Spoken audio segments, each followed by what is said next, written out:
Just want to give some background as to where the funding came from, the context being the federal government. The history of the federal government funding comes from a broader program. That's a $4 billion program to reduce urban congestion across various parts of Australia. Under that $4 billion program, there's a $650 million program for commuter car parking. And that aims to be one of the opportunities and initiatives that the federal government has launched in order to support the ability for people to park and ride, so have a intermodal exchange point. They have very much targeted commuter car parking, obviously to align where there's key interchanges, particularly train. In many cases, train and tram are often the locations that they've targeted. In many cases across Australia, there's quite a few within Victoria. To date, the City of Boroondara has received seed funding for the point of doing background research. That's been encompasses a range of things that we'll go into a little bit later, but a lot of it's the technical research around, is it technically viable to build a car park from the footprint, the site constraints, those sorts of issues. We've also utilised that to undertake some background market research to understand the sentiment and the demand from a broader perspective as well. Key conditions of the funding is the land must be council owned. So there's a number of sites that are state owned sites that hasn't been an offer on the table from the federal government. It is only council owned sites that we can investigate and provided free of charge. Councils, as I said, has used all this seed funding to engage resources to assist us with it, to engage many consultants with expertise to further understand the opportunities and the site constraints, and to understand what the site potentially might look like. And this is of particular interest to council officers because the urban fabric in many of these places have a steep in history, and we want to make sure that whatever could potentially be realised would be sympathetic to the surrounding built form, and also further to understand what the impacts may be, particularly with traffic. If we are to proceed, the funding offer currently on the table from the federal government for Glenferrie is $15 million. This program targets 4 locations within the city of Boroondara, the 3 locations being Glenferrie, Camberwell and Canterbury. These are all council-owned sites that are being investigated. The exception is one state site because it comes under the LXRP, so that the broader program that the state's been running to underground railway lines, Surrey Hills is subject to that broader LXRP site. And in this case, the state government and the federal government are working together to provide parking at Surrey Hills.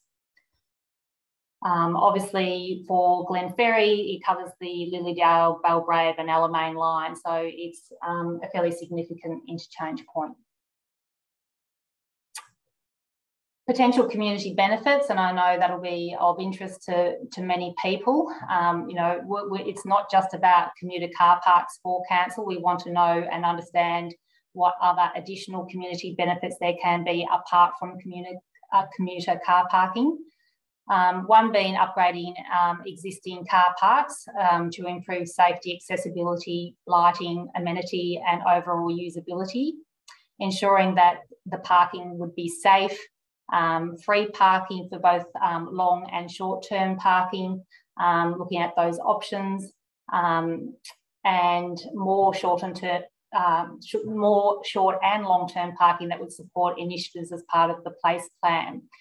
The long-term parking too, importantly, we've been negotiating with the federal government that off-peak, so weekends and in the evenings when use is lower for commuting, that car parking is made available for broader use. So for people wanting to come to the centre to shop or to dine, maximising those opportunities by having that car parking available for those purposes. We know that parking is a complex issue. It's not new to Boroondara and it's not new to most local government areas. This are verbatim comments from people as part of the Boroondara community plan that was undertaken recently. And to your right, you can see there's a lot of issues around having better integration of public transport, having less restrictive parking conditions, that people want access to public transport and able to park at the station, as parking can be really hard to find at times, that it should be made easy to get around and to park and to visit local businesses, ensuring there is adequate parking so we can access local businesses, making traffic along Glenferrie Road one way, so it's more pedestrian friendly, improving parking for those using public transport is important since the zoning out of parking in the streets around the train stations makes it restrictive, focusing on retaining quiet streets by creating more train station parking. So we know that there's that demand in the community, but on the flip side, we also know that people are saying let's have and promote active transport, including cycling, walking, restricting parking, managing traffic congestion, improving parking so we can get to the shops, and parking needs to be improved, and I want less cars and more walking and bike lanes. So the purpose of this is to show that it's a complex issue because the community doesn't have one voice. Often it's quite a diverse and opposing opinions that reflect the broad range of what the community believe. Process of decision making. From a governance perspective, it's important to council that we share how council will make a decision on this. So the first stage has been around undertaking the feasibility analysis, which is largely to do with the technical associations with this project. So it's looking at things like geotechnical investigations so we can understand what the soil conditions are like, whether there's soil contamination in these sites that would impact cost, understanding the hydrology and flooding in these areas that would impact the project, looking at cultural heritage assessments and risk mapping, what the functional layout of the site could be, so working with traffic consultants on, well, what would potentially be the yield, the maximum yield that we could get to meet the objectives of the federal government, which is quite clear around commuter car parking, but also what can we get from a broader community perspective in additional short-term parking to support things like the draft place plan. High-level cost estimates, looking at timelines, those sorts of things all fit under the feasibility. In addition, as a background report, we've undertaken the market research, just to get an understanding on the broader demand that might exist and where people might be travelling from to understand that. Under stage 2, all this information was presented to councillors so that they were aware, and a decision was made to progress to community consultation, which we understand will really target the most impacted people, being people who often live the closest, and that's the stage that we are currently sitting in.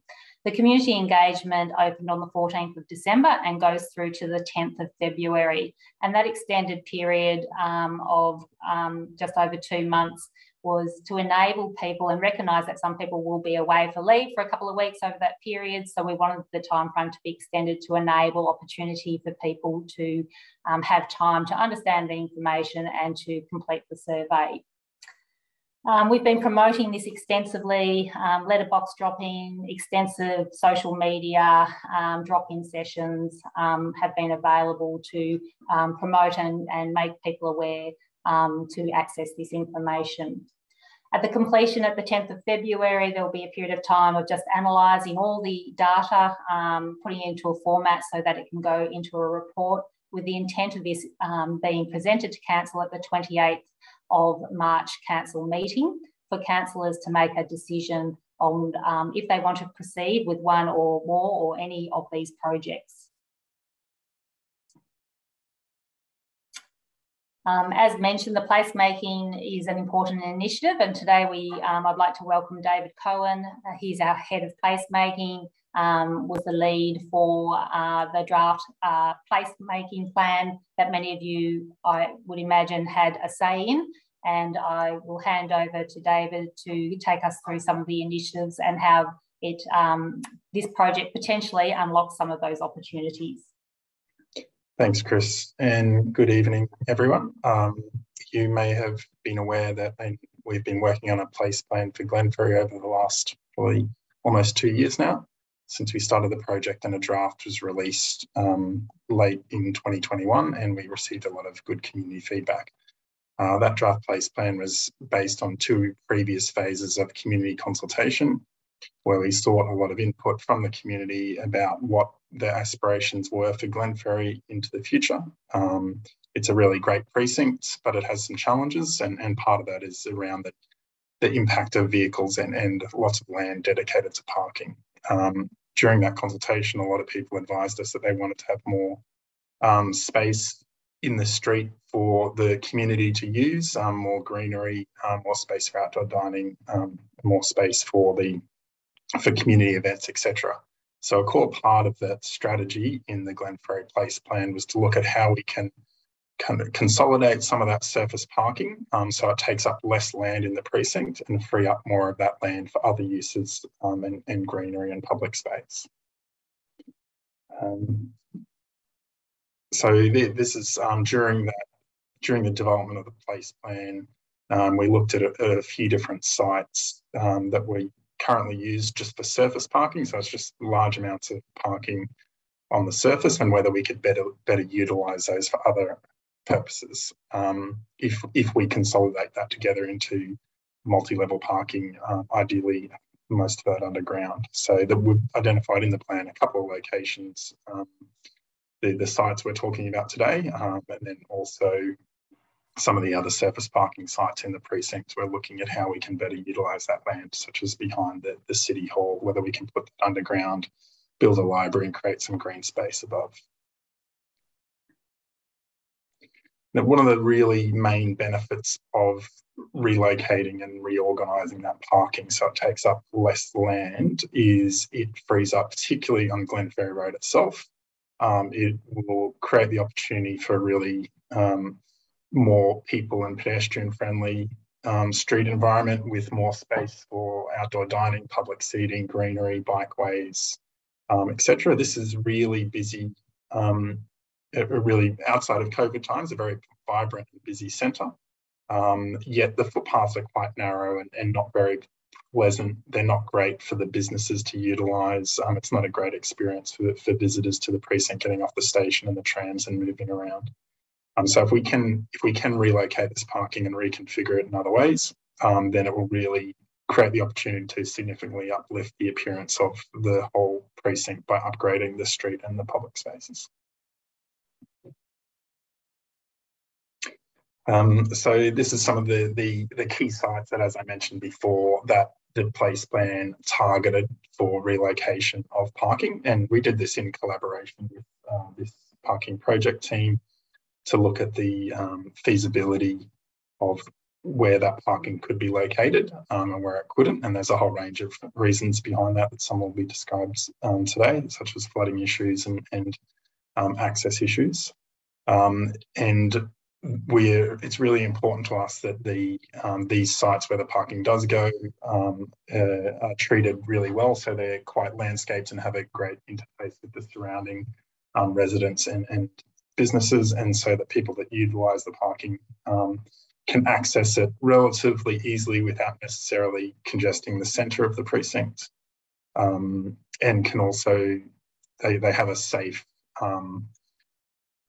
environment where they can come out of the parking and be into the business area and do their shopping and go to events and go to the cinema, etc.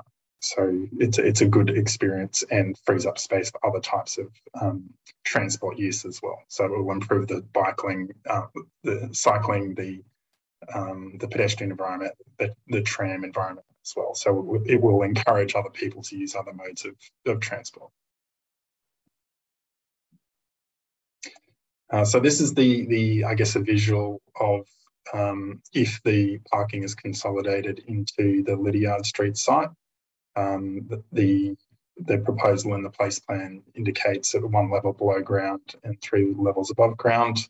That frees up a lot of land in the streetscape and some other sites around the precinct for other uses. For example, the Wakefield Street site could be reused for an innovation hub to attract new businesses to the area that will collaborate with the university.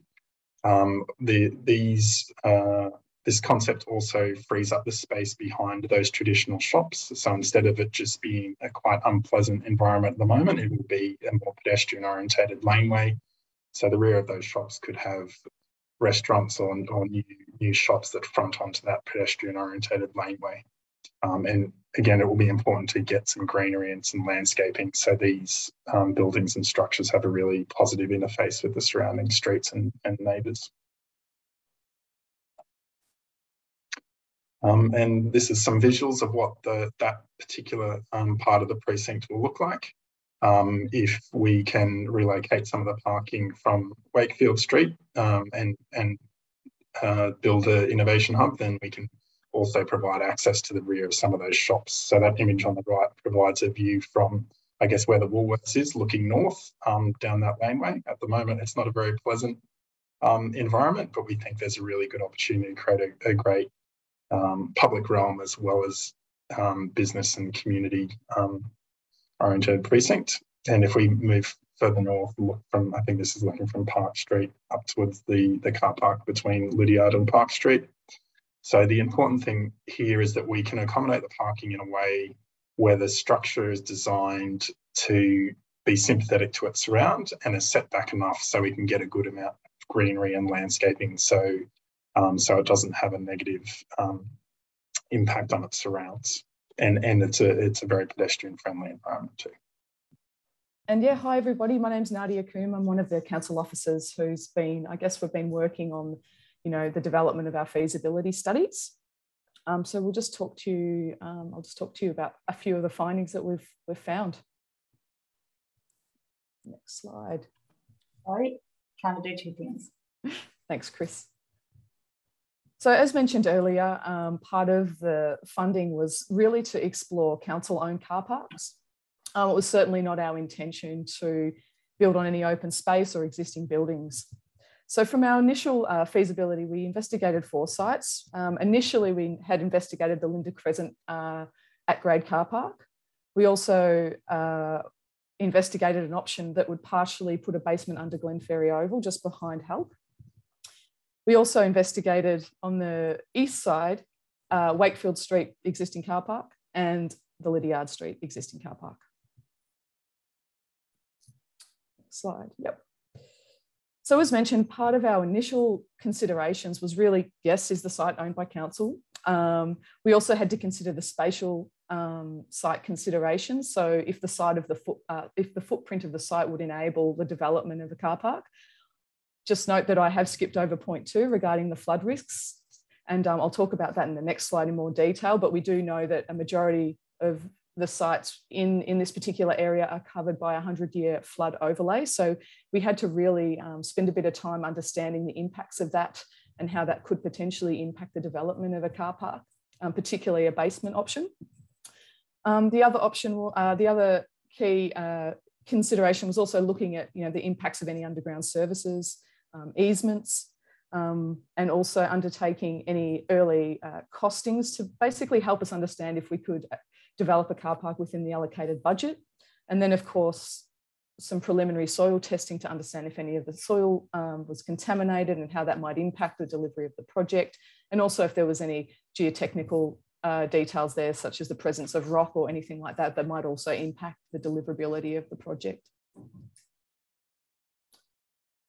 So earlier in the middle of last year, we sent out some preliminary letters to community, 500-metre radius around each of the sites. And that was really to kind of start the conversation about that council was really starting to undertake these feasibility studies, and really, if there was any, when we had contractors out there potentially taking boreholes, that the community would be able to understand that that was part of our feasibility.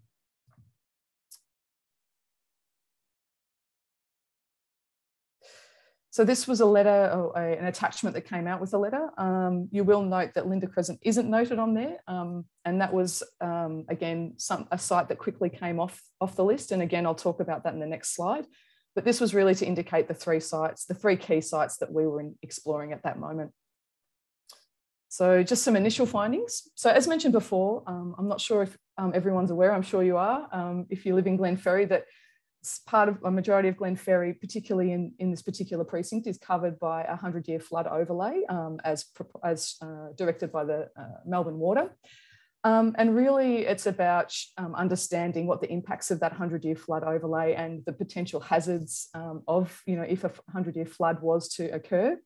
You'll just note there that you can probably see in red, that indicates the more hazardous flooding.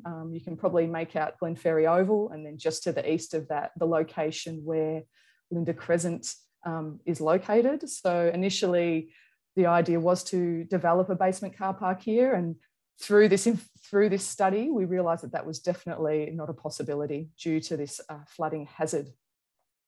Next slide. I think it's really also important to understand, I guess, coupled with the management of this flooding hazard. Many years ago, Melbourne Water put in some very large barrel drains to, I guess, deal with the potential flooding. They're 2.4 metres in diameter. They're brick interlocked, very old drains. And you can see those indicated with the red lines. So there's actually two that run through Glenferrie. And with those, because they are quite old assets, it was really essential that we, I guess, try to avoid and manage those as part of our feasibility. So just quickly in those coloured areas there, you can see the 4 sites under the oval in the green. You can see the purple of Linda Crescent, pink is Wakefield, and then yellow is Lydiard Street. And this will, next slide. And managing these large Melbourne Water stormwater drains is really quite a significant constraint on these sites, which then led to the dismissal of 3 of those sites. We know that the flooding that exists on Lydiard Street can be managed. It's definitely not as hazardous as what was experienced on Linda Crescent and under the Oval. And furthermore, we know that we have developed a concept plan for Lydiard Street, which looks to kind of work around and offset from that Melbourne Water drain. So while we will still need to seek approval from Melbourne Water, we can certainly avoid it through our proposal.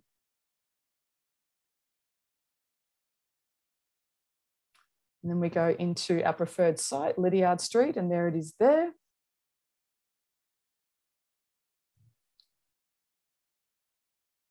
It's an existing snapshot of the site. And as David mentioned before, this site was also noted as part of the draft Glenferrie Place plan. And as David also mentioned, we are looking at a 5-level car park with basement parking and 3 above ground. So once we drilled down into Lydiard Street, these were some of the key tasks that we developed further. And one of the key tasks, or one of the key feasibility pieces of work that we really had to focus on with this project, was the development of understanding the functional and conceptual layout of what a car park might be, understanding what the traffic impacts and so on from this proposal, which will be discussed in one of the breakout rooms a bit later.